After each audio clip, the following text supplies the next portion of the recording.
Bismillah, alhamdulillah, wassalatu wassalamu ala rasulillah Sayyidina Muhammad ibn Abdillah. La hawla wa la quwwata illa billah. Rabbana iftah bainana wa baina qawmina bil haqqi wa anta khairul fatihin. Subhanaka la ilma lana illa ma 'allamtana innaka antal alimul hakim. Wa ba'd. Jamaah salat subuh Masjid Al-Hidayah yang dimuliakan Allah Subhanahu wa taala. Alhamdulillah pagi hari ini Allah masih menganugerahkan kita nikmat sehat wal afiat, nikmat jasmani, rohani, zahiran wa batinan, iman Islam yang senantiasa melekat di dada kita. Mudah-mudahan kita senantiasa dijaga istiqomahnya dalam taat, dijaga oleh Allah, diberikan anugerah kekuatan menjaga diri dari segala bentuk maksiat kepada Allah Subhanahu wa taala. Alhamdulillah, pagi hari ini kita masih bisa hadir di majelis ilmu untuk bersama-sama mengaji dan mengkaji seayat dua ayat dari Al-Quran dan Sunnah dari kita Muhammad SAW. Sebelumnya mari kita bersama-sama tilawatul Quran, tadarus atau mudarasah bahasa santrinya di surah An-Nahl. Surat An-Nahl masuk ke ayat 61. Bapak Ibu yang daripada Allah Subhanahu wa taala, baru saja kita membaca tilawatul Quran, memahami sedikit lewat translate terjemahannya. Mudah-mudahan menambah iman kita semua. Amin ya rabbal alamin. Selanjutnya mari kita ngaji.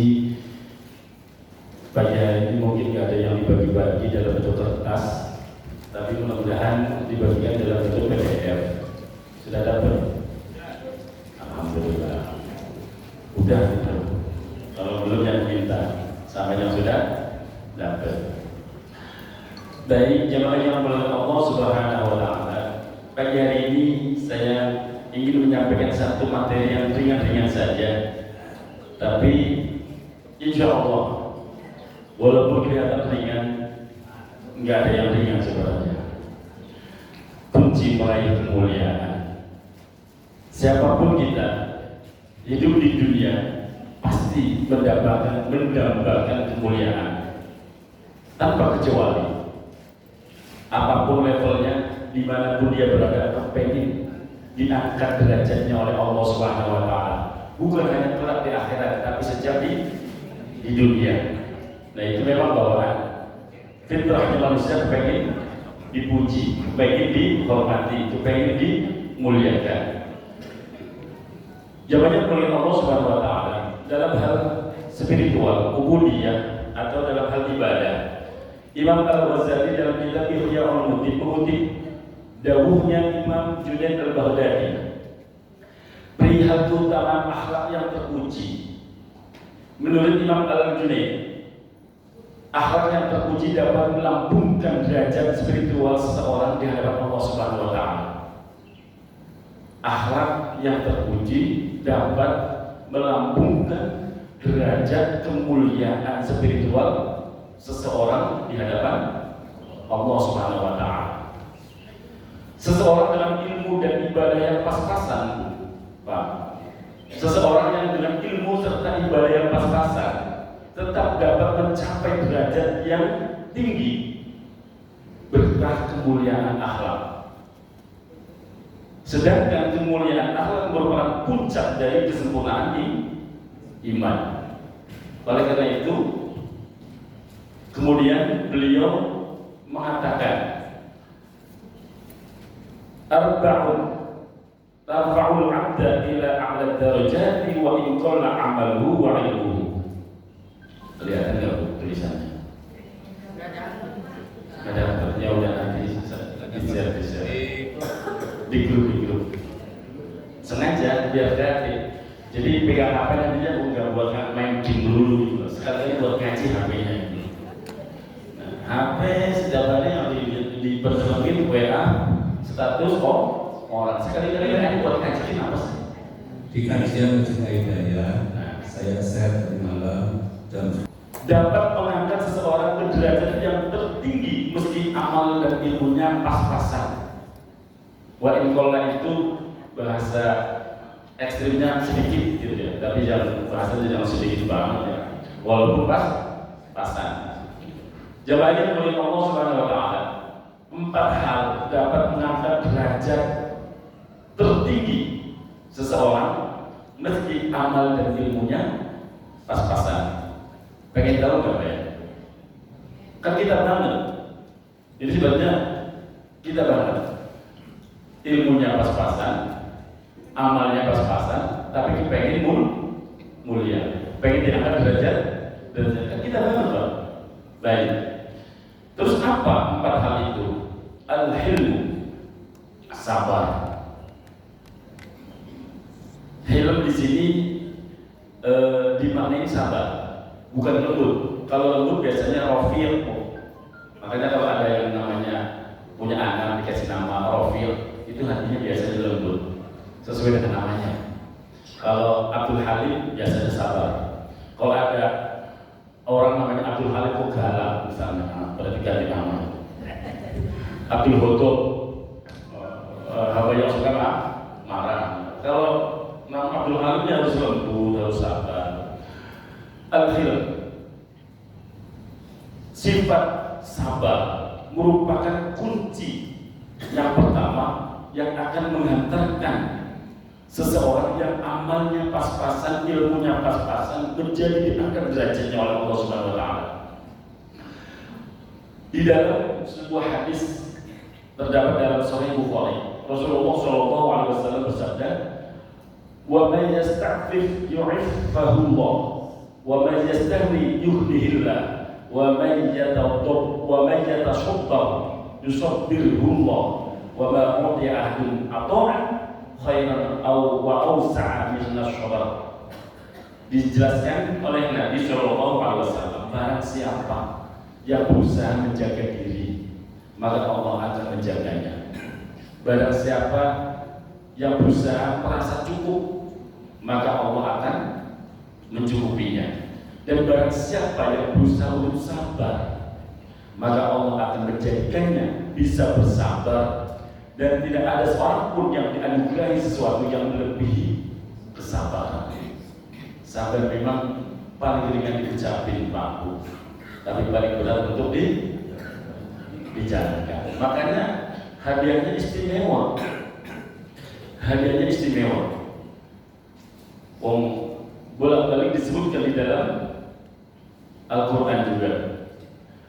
Qul ya ibadiyalladzina amanu taqu rabbakum lilladzina ahsanu fi hadhihi dunya hasanah wa ardullahi wasi'ah innama yuwaffas sabiruna ajrahum bighairi hisab. Hadiah orang yang mampu menjaga dirinya dengan sifat sabar, maka Allah menjanjikan ajrahum bighairi hisab. Pahalanya apa?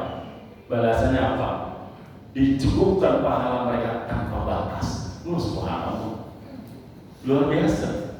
Maka disebutkan oleh Nabi di dalam hadisnya yang diriwayatkan oleh Sayyidatina Aisyah, beliau mengatakan begini, "Lau kana syukru rajulan, lakana rajulan kariman." Jika sabar itu diibaratkan seorang laki-laki, maka sesungguhnya dia adalah laki-laki yang paling mulia. Jadi sabar itu ibarat digambarkan seorang laki-laki adalah laki-laki yang sangat mulia. As-sabru 'inda musibah bi-tis'i mi'ati darajah. Sabar ketika tertimpa musibah akan diganjar dengan 900 derajat. Musibah itu apa? Yang macam-macam. Musibah itu bukan hanya urusan penyakit, bukan hanya masalah sesuatu yang tidak menyenangkan. Musibah yang paling berat itu kalau kita diuji dengan nggak bisa dijawab.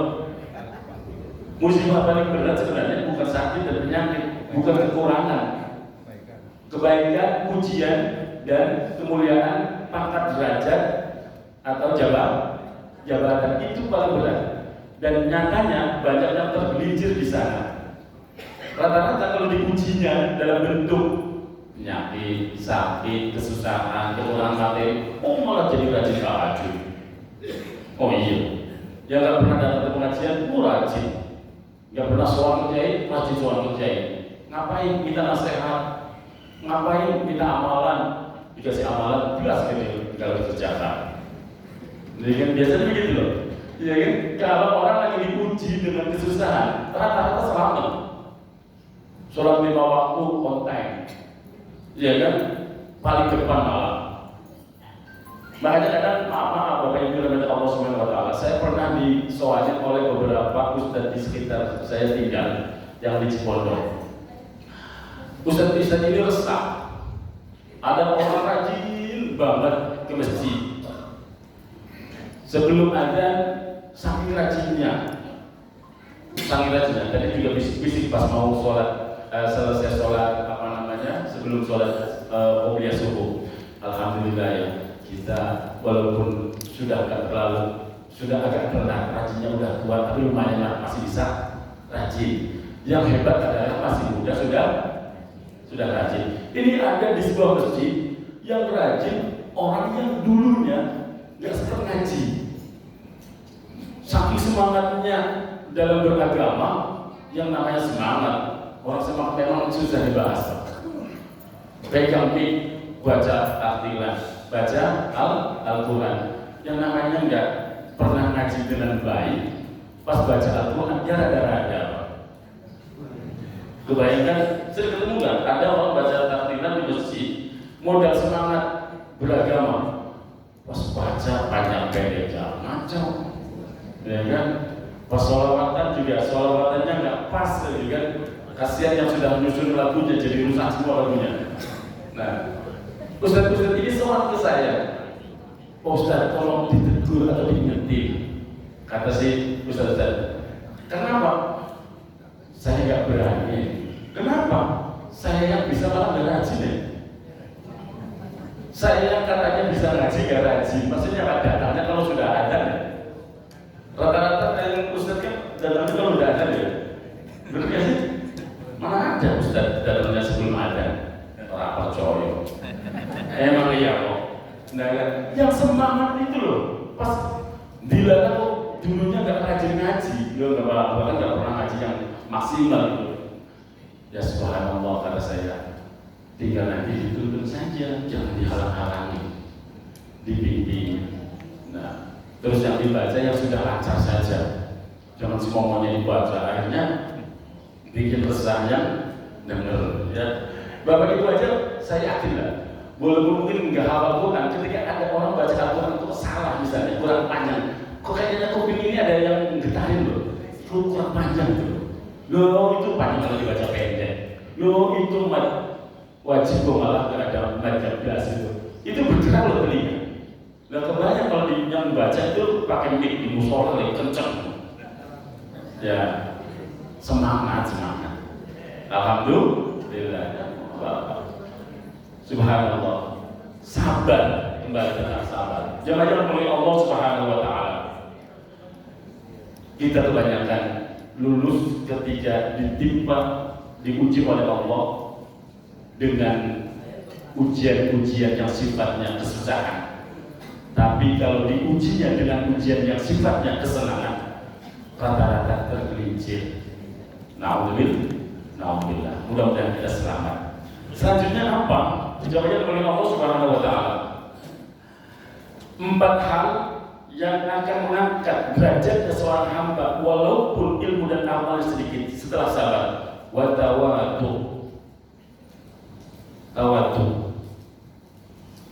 Tawadu itu apa? Rendah hati. Kalau merendahkan diri kepada Allah boleh, tapi merendahkan diri kepada sesama manusia tantangan, Pak. Iya, pantang. Kalau merendahkan diri kepada Allah wajib, merendahkan diri kepada sesama manusia nggak boleh. Tapi wajib rendah hati, menghormati, memuliakan, mentah diri itu penting. Jawabannya menurut Allah Subhanahu Wa Taala. Banyak orang yang salah menempatkan sifat tawadu. Tawadu kemudian diletakkan pada orang yang punya jabatan, pada orang yang punya kekayaan, kepada orang yang punya kekayaan jabatan. Sampai salam aja bolak-balik. Hati-hati. Karena apa? Orang yang hormat kepada orang lain karena kekayaannya, karena jabatannya, sepertiga imannya copot, Pak. Iya, itu hadisnya begitu. Orang yang hormat, ta'zim, nunduk-nunduk kepada seseorang karena harta dan jabatannya, sepertiga agamanya lepas. Lu serius nih Pak? Makanya hormat, ya hormat saja, tapi jangan gitu-gitu amat. Sampai gimana gitu loh. Maaf Pak, kadang ngaji dengan saya kayak enak Pak, makanya bener Pak Haji Tri cukup 2 bulan sekali aja. Ngajinya gak enak, kayak ditampar-tampar. Padahal ini saya lagi nampar diri sendiri Pak, bukan namparin Bapak Ibu. Lagi nasihatin diri sendiri. Jawabannya bagi Allah Subhanahu Wa Taala. Rasulullah SAW terkait dengan sifat tawadhu, beliau bersabda, "Ma naqasat shadaqah min mali, wa ma zada Allah 'abdan bi'afwin illa 'izzan, wa ma tawaddu'a ahadun lillah illa rafa'ahu Allah." Tidak akan berkurang harta seseorang karena disedekahkan. Tidaklah Allah menambah terhadap seseorang yang mau memaafkan melainkan kemuliaan. Dan tidak ada seorang pun yang bersifat tawadhu, merendahkan diri karena Allah, melainkan Allah akan mengangkat derajatnya. Jadi kalau orang bersifat rendah hati, tawadhu, bahasa yang paling mudah diucapkan, itu justru Allah akan mengangkat derajatnya. Sahabat Abu Hurairah meriwayatkan sebuah hadis, "Ma ba'atsallahu nabiyyan illa ra'al ghanam." Faqala ashabuhu, "Wa anta ya Rasulullah?" Faqala na'am. Kuntu ar'aha ala qararita. Dalam hadis ini diriwayatkan oleh sahabat Abu Hurairah. Rasulullah bersabda, Allah tidak mengutus seorang nabi kecuali pernah menggembalakan kambing. Amon Pak. Tahu amon Pak? Amon masa tahu. Allah tidaklah mengutus seorang nabi kecuali pernah menggembalakan kambing, amon kambing. Para sahabat bertanya, "Wa anta ya Rasulullah? Termasuk kau juga ya Rasulullah?" Nabi jawab, "Ya." "Nah, iya, aku dulu mengembalakan kambing milik orang-orang Mekah dan mendapatkan upah beberapa kilo." Rasulullah, Nabi, manusia termulia, manusia teragung, manusia pilihan yang namanya disejajarkan dengan Allah Subhanahu Wa Taala. La ilaha illallah Muhammadur Rasulullah. Pernah aman Pak? Artinya apa? Sekelas Nabi itu, nggak gengsi. Kenapa? Amon kambing itu bagian cara melatih kesabaran untuk menjadi seorang pemimpin. Yang dipimpin siapa? Wedus. Yang dipimpin wedus dulu. Emang iya kok? Iya kan? Orang yang pernah belajar memimpin ya repot. Lah zaman dulu kan nggak ada latihan berorganisasi kan jadi begitu. Latihan berorganisasinya apa? Amon wedusnya kan iya. Nah, emang sekarang ada pelatihan. Nah, dulu Allah memberikan pelatihan bagaimana menjadi pemimpin, bagaimana menjadi sabar, mengatur seperti apa, meletakkan yang tua di depan atau seperti apa yang kecil di mana. Itu caranya apa? Amon wedus. Jadi ketika kita punya anak dititipkan dalam lembaga pendidikan, kemudian di lembaga pendidikan ini dikasih tugas apapun, orang tua itu satu titik khusnudzon gitu loh, sama kiai, sama guru, sama pembimbing, sama pengasuh gitu loh. Karena sampai hari ini ada orang tua yang menitipkan anaknya, katanya biar anaknya mandiri, katanya biar anaknya punya kemampuan beradaptasi dengan lingkungan, tapi masih protek. Itu fakta, ini fakta. Anaknya disuruh ngopel nggak boleh, disuruh nyapu nggak boleh, disuruh nguras got nggak boleh. Emang yang namanya ilmu itu di atas meja begini doang? Nyapu itu ya ilmu, nguras got juga ilmu, ngopel juga ilmu. Maaf, yang namanya pesantren itu adalah miniatur hidup di masyarakat yang sebenarnya. Pesantren, kehidupan pesantren itu adalah kehidupan miniatur bermasyarakat yang sebenarnya. Kenapa? Di pesantren itu lucu, memang unik. Dari mana-mana dengan latar belakang berbeda-beda. Yang namanya orang banyak. Subhanallah, ada yang santun, ada yang kebalikan santun apa? Ada yang anteng, ada yang kecilan, ada yang lembut, ada yang kasar. Lo kan lagi heboh Yaimin sama tetangganya Gunung Sahara. Lo kan orang mana itu? Jangan nyebut ya, subhanallah, bertetangga gitu loh. Itu kalau nggak dibekali dengan ilmu bermasyarakatnya repot. Jadi ketika orang tua menitipkan anak di lembaga pendidikan, di pesantren atau dimanapun lah, orang tua harus luruskan saja, karena itu bentuk proses pembelajaran anak untuk kehidupan yang sebenarnya kelak di tengah masyarakat. Emang orang tua nggak mampu akan mendampingi selamanya, nggak bakalan. Ya sudah, nanti suatu saat anak menghadapi anak yang rese misalnya, biar bisa menghadapi sendiri. Jangan kemudian bapak ibunya mana yang anak sini tunjukin, lah gimana? Terus gimana? Orang tua ikut-ikutan. Kalau orang tua udah ikut-ikutan, kadang-kadang mereka begini, orang tuanya masih makan, anaknya udah gendong-gendongan, udah main bareng, udah makan bareng, kan gitu. Saya sering itu ketemu ada orang tua, Pak Ustaz, ya, tolong itu anak dihukum yang berat, iya, iyain aja. Kenapa? Itu guyonannya itu bukan dan pas anak saya dipukul tuh, pas dipukul kena matanya bokap. Kan setiap hari saya ngomong anak saya itu banyak ratusan. Ya dari sekian ratusan anak ada yang rese ya biasa, bercandanya kebablasan. Subhanallah, sayain aja. Pas orang tuanya ngadu gitu, saya lihat anaknya lagi makan bareng. So, terus dihukum gitu. Lagi itu nggak jadi bercanda. Cuma bercandanya mungkin kelepasan yang namanya anak. Jamanya kemuliaan Allah Subhanahu Wa Taala. Bahkan ada anaknya iseng seperti isengnya tetangga bapak ibu semuanya. Mirip-mirip. Diantaranya itu nggak ganggu, padahal nggak ganggu. Apa susahnya? Nyetel musik. Wah, hari minggu ini dangding itu. Dan tahunya setangannya lagi sakit gigi gitu kan. Yang seperti itu kan pasti akan ketemu di dalam kehidupan bermasyarakat. Dan itu dilatih ketika anak masih di pesantren atau di lembaga pendidikan. Jabatan kemuliaan Allah Subhanahu Wa Taala. Sekali lagi di dalam bab tentang tawadhu penting rendah hati, menganggap orang di sekitarnya lebih mulia daripada dirinya.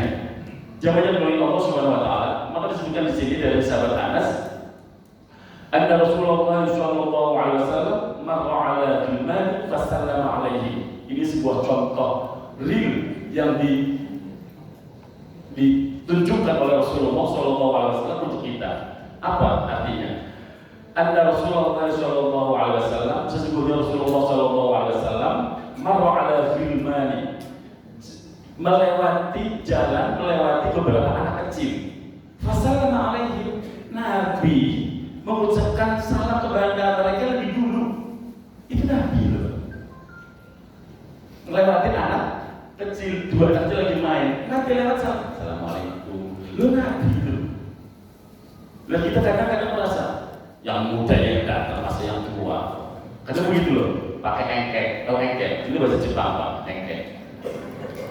Merasa orang tua harus dihormati, iya orang tua harus dihormati. Tapi apa salahnya sih orang tua mengalah gitu loh, ngasih contoh, ngasih teladan gitu loh.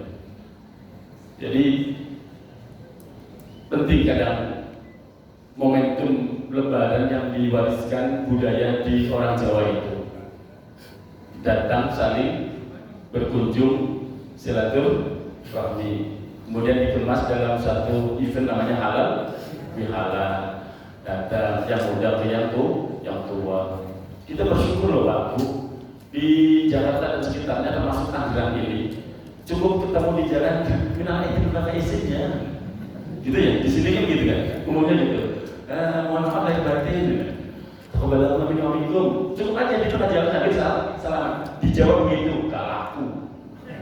Loh iya, di Jawa itu datang silaturahmi walaupun udah ketemu di tengah jalan, duduk dulu, ada ke depan, kemudian matur pegang tangannya. Misalnya dia itu kakaknya, mak kalau dia itu maknya, mas kalau dia suaminya. Kalau di Jawa itu nggak ada abang, nggak ada. Mas berkilo seberat 90 kilo seperti Aziz dibawa ke Betawi jadi abang, Pak.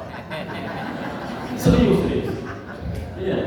Kiloan seberat ini kiloannya Mas Aziz gitu kan. Dibawa ke Jakarta jadi abang, Bang Aziz gitu kan. Itu etikanya kalau di Jawa itu orang muda datang yang lebih tua, anak ke orang tua, istri ke suami, kemudian deprok dulu, matur, mohon maaf atas segala kerangan, yang terang-terangan, yang sembunyi-sembunyi, yang sengaja tidak sengaja, yang kohormati, maaf, pura-pura nangis juga kadang-kadang. Iya kan, memang ditangis-tangisin dulu. Nah, tetapi orang tua bukan asal ya wis, enggak, sama-sama saya orang tua belum bisa ngasih contoh, belum bisa ngasih hal yang lebih baik, belum bisa memberikan hal-hal yang layak untuk dijadikan teladan. Mohon maaf lahir batin. Begitu, ini di Jawa begitu. Maka menurut saya itu keren dan jangan dirubah. Itu harus dipertahankan. Karena permintaan itu berat. Momentumnya itu harus tepat. Minta halal, ujuk-ujuk malah dicuri. Benar ya sih Pak? Minta halal itu tiba-tiba. Ujuk-ujuk ini saya datang ke Pak Haji Tri, nangis-nangis minta halal. Kamu itu minta halal atau minta sumbangan sih? Kan begitu loh. Enggak jelas. Jadi jangan hanya melihat Allah Subhanahu Wa Taala. Sekali lagi, contoh real dari perilaku agung Nabi kita Muhammad Sallallahu Alaihi Wasallam. Beliau tidak segan untuk memulai, mengawali, mengucapkan salam terlebih dahulu pada anak kecil, apalagi yang sesama orang dewasa. Nah, begitu mulai dalam kehidupan kita. Jangan dengan Allah Subhanahu Wa Taala, jangan pernah merasa diri kita lebih mulia. Karena apa? Tanyakan pada diri kita, nggak usah nanya ke orang lain. Ketika kita keluar dari rumah, kemudian yang terbentuk mindset di otak kita adalah kalimat ini: semua orang di luar sana lebih baik, yang enggak baik itu saya. Semua orang yang berusaha itu ahli ibadah, yang ibadahnya kurang itu saya top. Semua orang itu mulia, yang hina itu saya top. Itu tandanya orang itu punya jiwa sifat tawadu. Tapi kalau udah maca itu apa? Kalau udah ngilo, maca ngilo, dandan itu. Kalau udah dandan itu di depan, memantulkan diri di cermin, kemudian nggak ada yang melewati saya. Ini saya ini bisa, kan ada aja yang namanya orang. Wah, dari sedoknya, wah matanya sampai berjengat itu padahal. Apa sih? Saya nggak tahu namanya itu loh. Dulu mataan. Kalau saya pergi itu. Loh, kemudian belum pakainya kiri, depan, belakang sampai muter gitu kan. Terus dalam hatinya tidak ada yang lebih baik daripada saya. Titik, itu pasti orang itu sombong. Itu pasti itu. Tapi kalau dalam hatinya itu, alhamdulillah Allah menganugerahkan pakaian untuk saya menutup aurat, dan pakaian ini bismillah saya gunakan untuk datang haji ke pengajian, mudah-mudahan jadi amal ibadah keren. Itu dong. Niatnya itu loh, semua orang tergantung niat. Pakaian ini mau jadi pahala atau jadi dosa itu tergantung niat. Kalau tadi niatnya yang terlalu nggak jelas itu tadi nggak ada yang lewatin saya, jadi dosa semua. Tapi kalau misalnya alhamdulillah Allah ngasih pakaian untuk menutup aurat, alhamdulillah harganya nggak murah, nggak mahal sih, tapi cukup 2 juta misalkan. Contoh yang murah, contoh yang mahal, alhamdulillah. Itu penting itu. Jangan mulia Allah Subhanahu Wa Taala. Penting bagi kita itu menjaga diri. Selanjutnya jangan mulia Allah Subhanahu Wa Taala. Dari 4 sifat atau 4 hal yang akan menghantarkan kemuliaan dari seseorang, walaupun amal dan kedudukannya pas-pasan, setelah sabar, tawadu, itu yang ketika apa? Wasakhaw. Sakhar itu apa artinya? Dermawan, senang awet, senang berarti senang memberi. Nah, jemaah yang dimiliki Allah Subhanahu wa taala. Dermawan itu bahasa mudahnya ya senang sedekah. Enggak pelit dengan apa yang sudah Allah titipkan. Karena apa? Tahu betul orang yang dikasih titipan oleh Allah dalam bentuk rezeki. Ingat akan dahulunya Allah. Wala yahsabanna alladziina yabkhuluna bima aataahumullahu min fadlihi huwa khairul lahum. Dan jangan sekali-kali orang yang kikir dengan apa yang diberikan Allah kepada mereka dari karunia-Nya mengira bahwa kikir itu baik bagi mereka. Nah, bal huwa syarrul lahum. Kekikiran itu buruk bagi mereka. Sayutawwaquna ma bakhlu bi yaumil qiyamah. Hati-hati, Pak. Materi, harta, kekayaan yang kita simpen di bling-bling sampai buat sedekah aja sayang. Maka ingatkan di sini, sayutawwaquna ma bakhlu bi yaumil qiyamah. Harta mereka yang disimpan karena kekikiran akan dikalungkan di lehernya kelak di hari kiamat.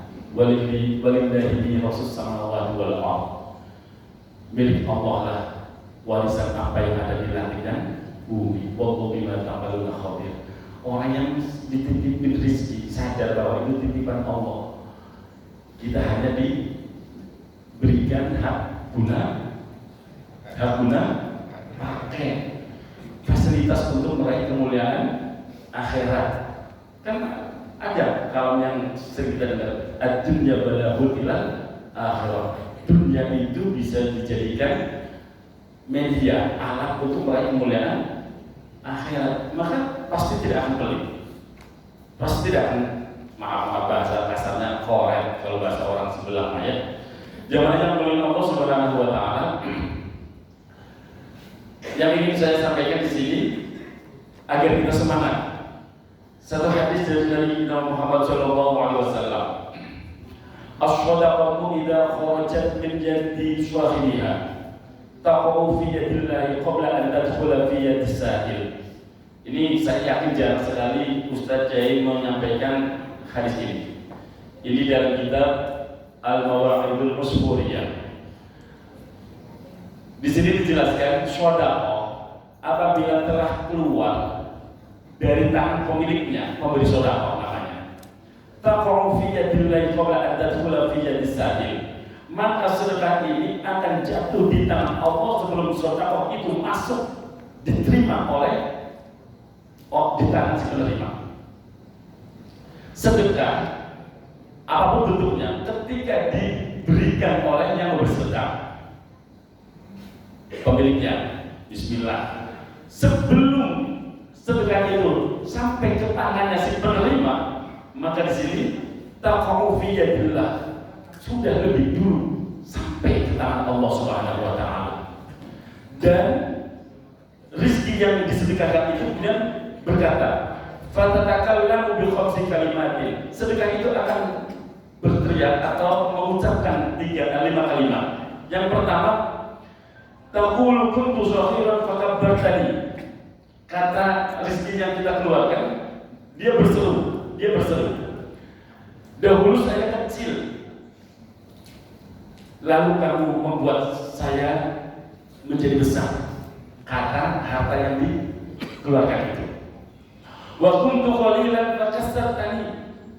Dulu aku sedikit, lalu kamu menjadikan aku menjadi banyak.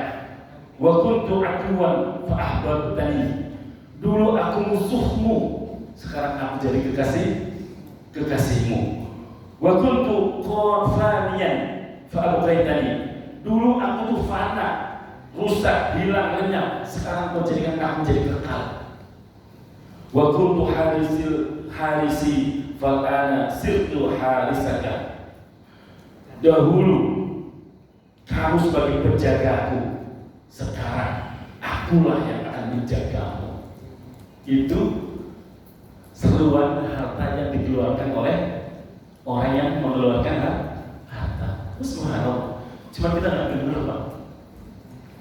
Sebenarnya semua makhluk yang ada di kita ini semuanya berinteraksi dan bisa berkomunikasi. Andai Bapak Ibu tahu, Pak, Ibu tadi sebelum di sini wudhu kan? Siapa tak wudhu, ibu-ibu wudhu? Kebayang nggak air yang kita pakai kan? Ketika kita ambil kemudian untuk membasuh tangan, kemudian berkumur, buat istinsyaq enggak? Kumur doang, karena bau jigong. Nah kan istinsyaq, air ketika diusapkan di wajah sambil membaca niat wudu, nawaitul wudu al-rafil hadas.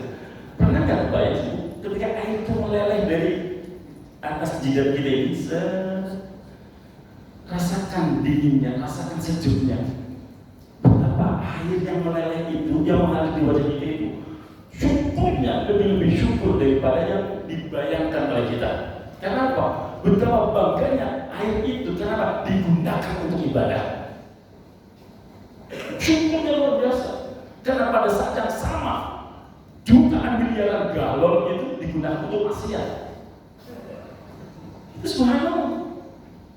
Begitu pula karpet yang Bapak Ibu duduki itu. Subhanallah. Karpet yang Bapak Ibu dudukin sekarang apa? Letaknya ada di dalam masjid, buat sujud, buat sholat, buat duduk, untuk orang-orang yang lagi taklim, lagi belajar ilmu agama, lagi ngaji. Betapa syukurnya sejak mulai daripada karpet itu. Kenapa? Pada saat yang sama, ribuan jutaan meter karpet digunakan diinjek, ada di dalam diskotik, ada di dalam tempat-tempat kemaksiatan. Mereka itu syukur, cuma kita nggak dengar syukurnya mereka, tasbihnya mereka. Tembok yang Bapak itu sendiri gitu. Kita pikirnya harus sampai ke sana biar tambah syukur gitu loh Pak. Biar tambah syukur. Tembok yang Bapak Ibu sendiri gitu. Itu terdiri apa? Ada semen, ada pasir, ada batu, ada hebel, ada yang lain-lain. Subhanallah. Mereka yusabbihu lillahi ma fis samawati wa ma fil ardh. Cuma kita nggak dengar aja tasbihnya mereka. Bersyukur. Subhanallah. Pada saat yang sama, jutaan miliaran kubik batu, pasir digunakan untuk membangun tempat-tempat untuk maksiat. Nah, makanya subhanallah, bersyukur Pak, kita dianugerahkan badan ini kok ditakdirkan punya iman kepada Allah. Jasad ini dibawa oleh di dalam diri kita ada ruh dan sudah mengikrarkan asyhadu an la ilaha illallah wa asyhadu anna Muhammadar Rasulullah, dan digunakan jidat jelek ini untuk sujud kepada Allah. Subhanallah. Apa? Kurang nikmat apa? Fabila ila rabbikuma. Bukan nikmat itu nikmatnya nikmat Pak. Jemaah mulia Allah Subhanahu wa taala. Maka begitu pula rezeki yang digunakan oleh kita untuk sedekah. Rezeki itu apapun bentuknya. Kalau nggak ada 10.000 misalnya, ya 20.000 kenapa? Nggak ada 20.000 ya 50.000. Nggak ada 50.000, Ustaz warnanya masih biru, boleh nggak yang merah? Nggak apa-apa yang merah. Yang gambarnya Soekarno Hatta, Ustaz, iya. Kalau salah tipis, Ustaz, boleh nggak 10? Kenapa ditolak? Itu lebih baik gitu kan. Itu harta yang dikeluarkan itu akan berseru dengan 5 seruan tadi. Dahulu saya kecil, kamu membuatku menjadi besar. Dulu aku sedikit, kamu membuatku menjadi banyak. Dulu aku itu musuhmu, sekarang aku jadi kekasihmu. Dulu aku musnah, sekarang aku kekal. Dulu aku yang engkau yang menjagaku, sekarang aku yang menjagamu. Itu harta yang kalau kita keluarkan, berarti harta itu bersyukur. Materi yang kita dapat itu bersyukur. Zaman yang oleh Allah Subhanahu wa taala. Diriwayatkan dari Syekh Mahmud Asy-Syami. Beliau mengatakan, "Idza tasaddaqal mu'min shadaqatan radhiyallahu biha anhu." Apabila seorang beriman bersedekah dengan suatu sedekah, maka Allah ridho dengan sebab sedekah itu terhadap orang yang beriman tersebut. Wa nadat jahannama ya rabbi idzan li bisujudi syukran lak. dengerin baik-baik biar kita itu tambah semangat ketika punya rezeki. Nggak banyak apa-apa lah, yang penting istiqomah. Wanadat jahannam, dan akan berseru neraka jahannam. Ya Rabbi, idzan li bisujudi syukran lak. Wahai Tuhanku, berilah izin kepadaku untuk sujud sebagai ungkapan syukur kepadamu. Faqad a'taqta ahadan min ummati Muhammadin alaihi salatu wassalam min adabi. Karena sungguh engkau telah membebaskan satu orang dari umatnya Nabi Muhammad dari siksaku, katanya jahannam. Tersebab seseorang itu sedekah. Ketika seseorang itu sedekah, itu jahannam itu matur sama Allah. Ya Rabb, izinkan aku sujud sebagai ungkapan syukur karena ada satu dari umat Muhammad yang terbebas dari panasnya siksaku. Li'anni kuntu astaghfiru min Muhammadin alaihi salatu wassalam an u'adhiba ahadan min ummatihi wa la budda li min ta'atihi. Jahannam itu matur kepada Allah karena sesungguhnya aku ya Rabb malu kepada Nabi Muhammad kalau saya harus menyiksa salah seorang dari umat beliau. Itu jahannam itu malu, Pak. Kalau harus menyiksa umatnya Nabi Muhammad, saya malu, kata jahannam. Namun tidak boleh. Tidak, kalau memang orang itu adalah termasuk orang yang tidak mematuhi perintah-perintahmu, ya apa boleh buat. Sebenarnya jangan itu malu kalau harus menyiksa wajah-wajah yang ada di sini, termasuk wajahnya Aziz gitu kan. Jadi biar jangan lebih malu lagi dan tidak mau menerima kita, banyak-banyakin sedekah dulu, Bu. Mau sedekah berat. Enggak disuruh sedekah sekarang. Enggak. Saya nggak akan gelar serban kemudian ibu-ibu suruh keluarin dompet, enggak. Saya hanya lagi baca hadis aja.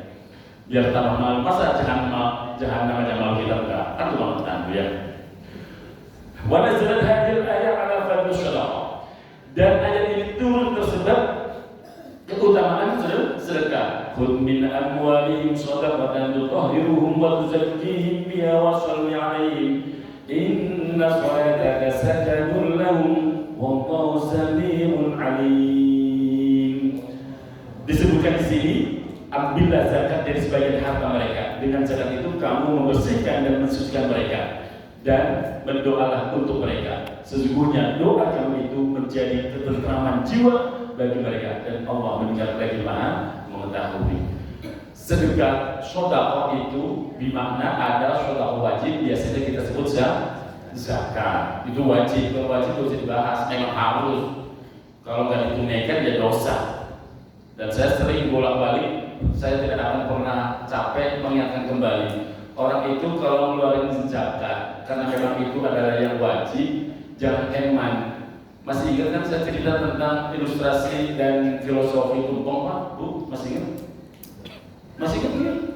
Lu saya ingat cerita pas saya ibunya ngaji kayaknya. Cipi. Nah, agar kita nggak sayang kalau ngeluarin sedekah wajib yang biasa kita sebut zakat. Ingat filosofi tumpeng. Ibu-ibu biasa bikin tumpeng. Oke, biasa makan tumpeng. Iya. Kalau bikin makan iya gitu. Bapak-bapaknya kalau bikin boro-boro sepet, makan pasti bayar. Nggak usah dibayangin, Pak. Nggak usah dibayangin tumpeng itu. Tapi misalnya hari ini, pagi ini ada tumpeng di depan Bapak Ibu. Ini misalnya. Saya nggak nyuruh Bapak Ibu bayangin. Itu misalnya saja misalnya. Di depan Bapak Ibu ada tumpeng. Tumpeng itu dibikin dari segala bentuk jenis bahan yang higienis. Dari berasnya, sayurnya. Biasanya tumpeng itu ada apanya, Pak? Tumpeng biasanya ada apanya? Selain nasi yang runcing itu, kanan kirinya bisa disebut sayur, goreng, telur, semuanya ada. Melilingi. Nah, ini udah disajikan, sudah dijamukan, siap dipersilahkan. Tiba-tiba ada teh cecak jatuh. Pas jatuhnya diorek. Lah, teh cecak kan rada sama bawang goreng yang agak gosong. Ya kan hitam-hitam juga kan? Nah, kalau kita tahu persis di situ ada teh cecak, apa yang kita lakukan? Ambil sendok, ambil centok, keruk dikit, buang kan? Itu namanya cerdas. betul? Lah kalau kemudian berpikir ini, samar ini,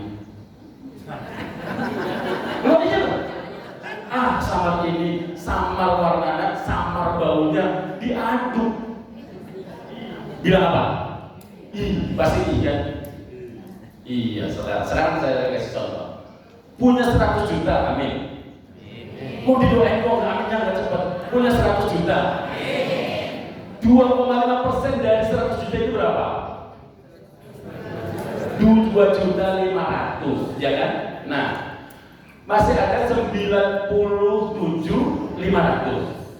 Warna merah dan birunya yang 2.500.000 dengan yang 97.500 sama atau beda? Sama warna merah dan birunya sama. Iya, sama warnanya ya. Nah, yang 2.000, yang 2.500.000 itu anggap saja itu teh cecak tadi. Buang dong. Jangan dilihat warnanya apa ya tadi, nggak usah kan? Mau teh cecak kok. Tapi kan nggak sedikit yang bilang warnanya sama. Iya kan? Akhirnya nggak dikeluarin. Kemudian digunakan untuk makan. Betul kelihatannya makannya di restoran. Nggak usah sebut namanya, pokoknya di restoran lah. Iya kan? Nah, tadi bilang jorok, gitu kan? Tapi sekarang bilang jorok nggak? Wujudnya uang masalahnya. Wujudnya uang. Kalau pada hakikatnya sama, lagi makan kotoran. Enggak dibuang kok. Enggak dibuang, dicampur, diaduk sama yang 97.500. Kemudian digunakan, dikonsumsi. Iya kalau sekali. Setiap bulan, sepanjang tahun, bertahun-tahun, ngendep. Jadi penyakit, nyalain Allah gitu. Kata malaikat, dulu. Kamu sendiri yang nyimpen kotoran, kamu sendiri yang makan kotoran. Itu makanya khudh min amwalihim shadaqatan tutahhiruhum wa tuzakkihim. Zakat itu untuk mensucikan, membersihkan harta mereka. Nah kita saja, makanya wujudnya uang, hakikatnya cecak, harus dibuang, nggak usah sayang gitu loh. Jadi kalau mau ngeluarin zakat, bayangin ini kotor harus dibersihkan. Orang yang masih nganggap itu adalah nilai-nilai yang uang ya, jadi eman, jadi sayang. Zamannya Nabi Allah Subhanahu wa taala. Alam ya'lamu anna Allah wa yaqbalu tawbata 'an ibadihi wa yakhdhu shadaqah. Di dalam firman Allah yang lain, tidaklah mereka mengetahui bahwa Allah menerima taubat dari hamba-hambanya dan menerima shadaqah atau zakat. Zamannya Nabi Allah Subhanahu wa taala banyak hal keutamaan tentang sedekah. Tapi ada kalimat yang ingin saya ceritakan dari kitab ini, yakni satu riwayat dari Abdullah bin Umar ketika membaca ayat faman ya'mal mithqala dzarratin khairan yarah. Nah, barang siapa yang mengerjakan kebaikan seberat zarah pun, niscaya dia akan melihat balasannya. Qultu ya Rabbi hadza qaulun fi haqqi ummati. Jamaah yang dimuliakan Allah Subhanahu wa taala, maka Nabi bersabda ketika Nabi itu matur kepada Allah ketika ayat ini turun, faman ya'mal mithqala dzarratin khairan yarah. Nabi itu matur, ya Rabbi hadza qaulun fi haqqi ummati. Bahasa Indonesia begini, ya Rabbi ini sedikit untuk haknya umatku ya Allah. Qala Allah azza wa jalla, in qalalta hadza faltakun al-hasanatu al-wahidah bi hasanatain. Ya Muhammad, kalau itu masih sedikit, maka satu kebaikan aku ganti dengan 2 kali lipat. Nabi matur lagi, ya Rabbi hadza qalil fi haqqi umat. Fi haqqi umat. Ini juga masih sedikit ya Rabbi. Masa satu kebaikan dibalas dengan 2 kebaikan.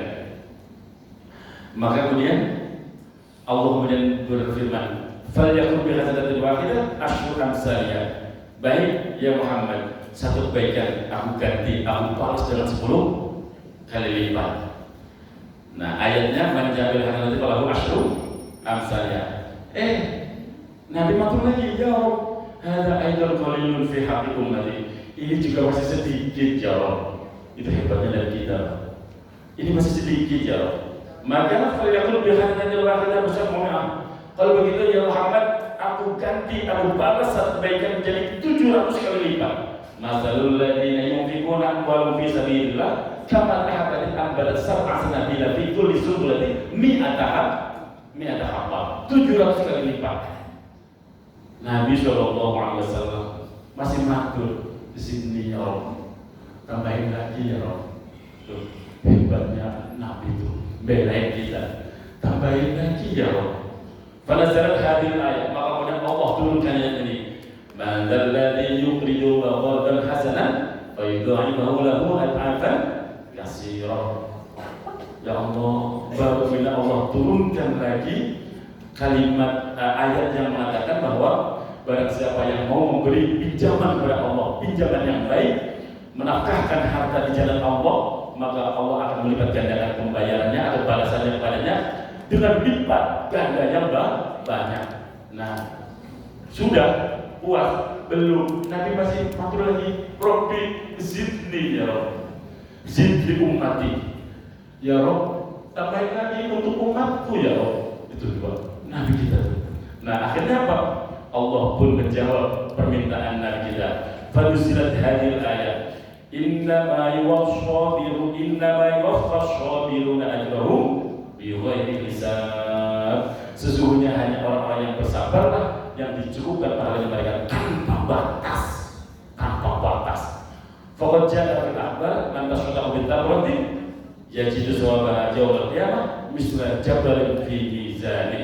Bahkan disebutkan dalam sebuah hadis, siapa saja yang bersedekah dengan sebutir kurma, maka dia akan mendapatkan pahala sedekah itu pada hari kiamat seperti gunung di timbangan amalnya. Sebutir kurma jadi segunung dalam timbangan amal. Subhanallah. Ini kalau saya lagi dulu sering ceramah bab sedekah, habis menjelasin ini, ibu-ibu bawa dompet, itu biasa saya. Dulu saya itu. Dulu waktu saya masih sering ceramah bab sedekah. Waktu itu kajiannya baru bab sedekah tok masalahnya. Nah, terus habis nerangin bab sedekah, bapak-bapak bawa dompet, keluar isinya yang punya jam lepas. Dulu.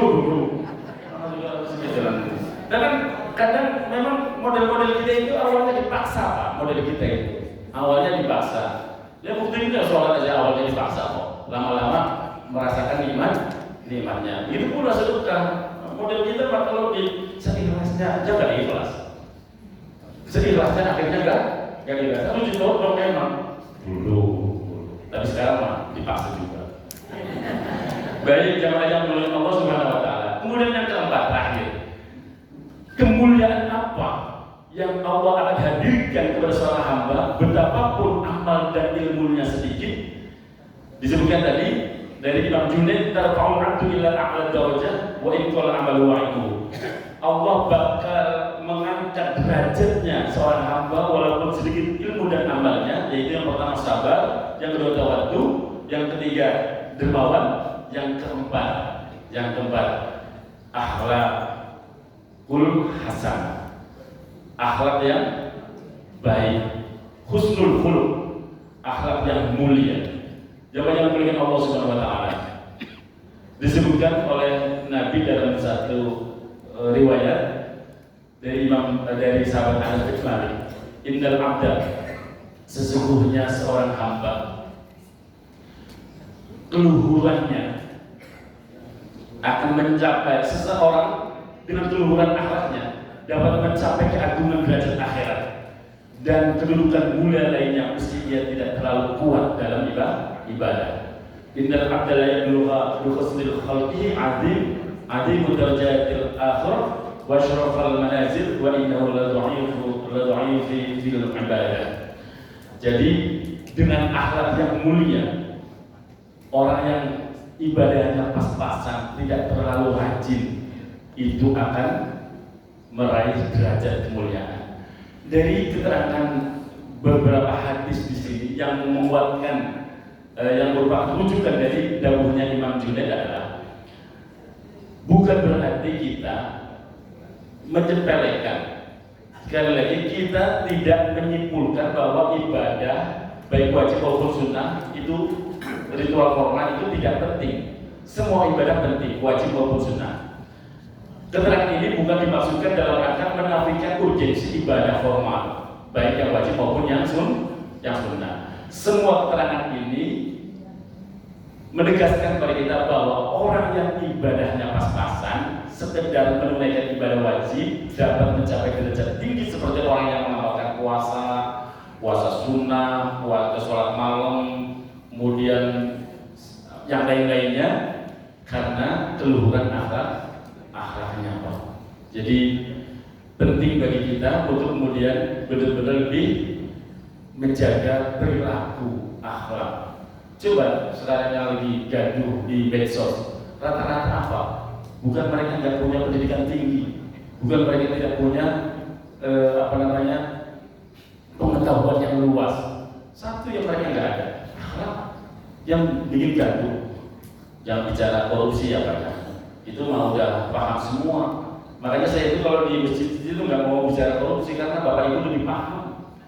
Iya, siapa tokohnya, bahkan punya datanya. Korupsi dari zaman reformasi sampai sekarang yang katanya tambah parah gitu kan. Subhanallah. Semuanya apa? Bermuara dari bukan pengetahuan yang kurang, bukan ilmu yang sedikit. Mereka orang-orang yang berpengetahuan, mereka orang yang berpendidikan tinggi. Tapi satu yang kehilangan dari mereka, akhlak. Mau jadi pejabat manapun. Jamaah yang mulia Allah Subhanahu wa taala, maka penting bagi kita menyegerakan 5 hal. Ini sebagai penutup. Kita harus menyegerakan 5 hal. Jamaah yang mulia Allah Subhanahu wa taala, al-ajillatu minasyaitan illa fi khamsin. Ketahuilah, segala sesuatu yang tergesa-gesa itu dari syaitan kecuali 5 hal. Masih ingat Bu ya? Apa saja 5 hal itu? 5 hal itu yang pertama, it'amut ta'am idza kharaj dhayyuf. Memberikan makanan, jamuan ketika kedatangan tamu. Kalau ibu-ibu kedatangan tamu, jangan diajak ngobrol dulu. Itu ngobrol, langsung dikasih minum, mau yang dingin atau yang panas, yang hitam atau yang putih, manis atau tawar. Tanya terus kapan giginya. Ya itu langsung begini gitu. Karena apa? Hurmatul duyuf, ikramud duyuf itu berbagian dari sunnah, daripada sunnah Nabi kita Muhammad Sallallahu Alaihi Wasallam. Jadi yustahabul isra', disunahkan itu menyegerakan, menjamu taqdimut ta'am, menyegerakan memberi makanan. Karena apa? Kita nggak tahu tamu ini benar-benar. Kadang-kadang kan memang orang yang paling kurang jujur.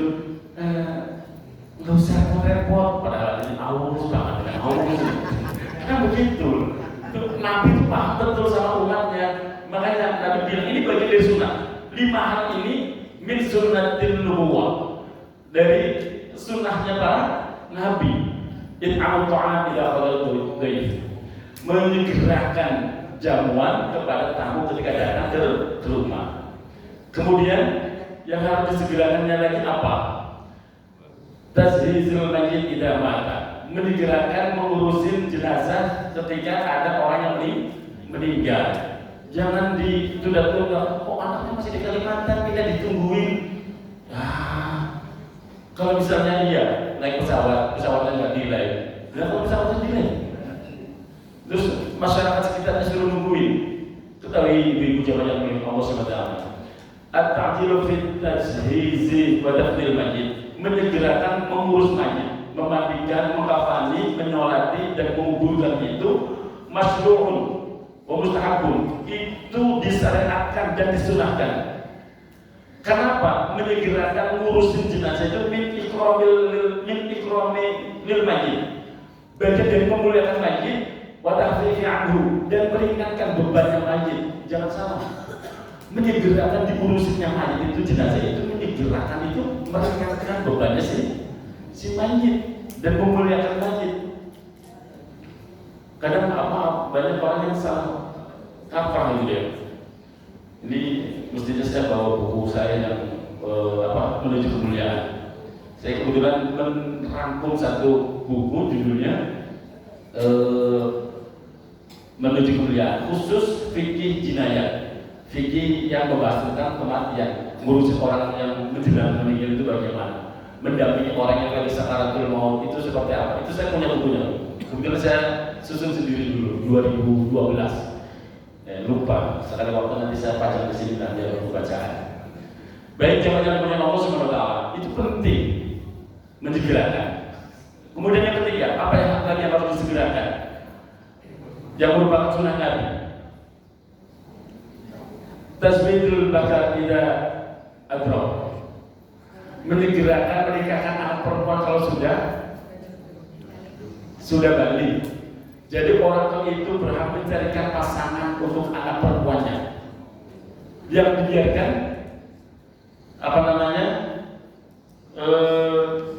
jadi tasbih, diteng-teng, bosan ditinggal, kan kurang ajar. Jangan mau punya anak digituin. Banyak kejadian, makanya saya harus menyampaikan. Jangan mulai Allah Subhanahu wa Ta'ala. Sekali lagi, buat tasbihul banat tidak balagha, di hadis yang lain kalimatnya seperti itu. Menikahkan anak perempuan ketika sudah dewasa. Makanya disebutkan di sini, idza ja'akum man tardawna dinahu wa khuluquhu fankihu. Apabila datang pada kalian seorang laki-laki yang baik agamanya dan baik akhlaknya, fankihu, maka segerakan nikahkan anak perempuan itu. Illa taf'alu takun fitnatun fil ardi wa fasadun kabir. Kalau engkau tunda-tunda, khawatirnya akan terjadi fitnah yang lebih berat. Nah, zamannya dimuliakan Allah Subhanahu wa Ta'ala. Gak usah kemudian terlalu ideal jadi orang tua. Kadang ada orang tua yang terlalu, saya pengen punya menantu yang begini. Datang satu ditolak, datang kedua ditolak, ketiga ditolak, sampai ke 10 ditolak semua. Sadar-sadar anaknya usianya udah 35 tahun. Kan gitu. Hati-hati, gak boleh. Kenapa? Fitnahnya lebih berat. Besar. Zamannya dimuliakan Allah Subhanahu wa Ta'ala. Yang penting ukurannya di sini adalah soleh. Imam Hasan Al-Basri ketika diminta nasihat, liyastashira fi tazwiji abnati. Ada orang datang pada Imam Hasan, ya Imam, bagaimana cara mencarikan jodoh untuk anak perempuanku? Zawwijuha man ittaqa, fa innahu in ahabbaha akramaha wa in abghadaha lam yadlimha. Kata Imam Hasan Al-Basri, carikan jodoh untuk anakmu yang soleh ya. Jika dia mencintai, dia akan menghormati dan memuliakan anakmu. Dan jika dia kurang cinta, toh dia tidak akan menindasnya. Gitu. Makanya rumusnya para kiai di Jawa, enggak kiai di Jawa, enggak kiai di sini sih, umumnya para di dunia kiai. Itu enggak ada dibiarin anaknya pacaran. Misalnya nih, saya punya anak perempuan, Pak Haji Tri sama kiai punya anak laki-laki. Ji, punya anak? Oh, aku punya anak perempuan. Biasanya dulu, anak-anaknya udah tahu dilamarin, dijodohin nikah. Jadi pacarannya setelah nikah. Maka rumusnya orang pesantren itu, maaf, nikah dulu, baru pacaran, biar menghadirkan mawaddah. Setelah terbangun mawaddah, hadirlah sakinah, rahmah dulu ya. Setelah rahmah baru akan wujudnya sakinah. Ini orang kadang doanya kebalik ya, sama sakinah mawaddah warahmah. Padahal mestinya nikah dulu, pacaran, terbangun rahmah, terwujudnya rumah tangga yang sakinah. Begitu. Nah, kemudian apalagi yang harus disegerakan? Zaman yang memiliki Allah Subhanahu wa Ta'ala, yang harus disegerakan lagi adalah wa qadad daini idza wajaba, membayar tanggungan hutang. Itu harus disegerakan, jangan ditunda-tunda. Tapi insya Allah sih dari wajahnya yang ada di sini gak ada yang punya hutang. sedikit. Tidak ada yang punya hutang. Berarti banyak itu terlalu jujur. Dan terakhir paling akhir adalah wa taubatu min dzambi idza farata. 5 hal yang kelima yang wajib disegerakan adalah bertaubat ketika terpeleset berbuat dosa. Segera berbuat dosa, ya udah langsung mandi taubat, sholat taubat, istighfar. Rabbighfir lana katsira innahu la yaghfiru dzunuba illa anta rabbana zalamna anfusana wa illam taghfir lana wa tarhamna lanakunanna la ilaha illa anta subhanaka inni kuntu minadz dzalimin. Jadi taubat nggak boleh ditunda-tunda. Itu bagian dari sunnah Nabi kita Muhammad Sallallahu Alaihi Wasallam. Ada yang mau ditanya Bu? Silakan.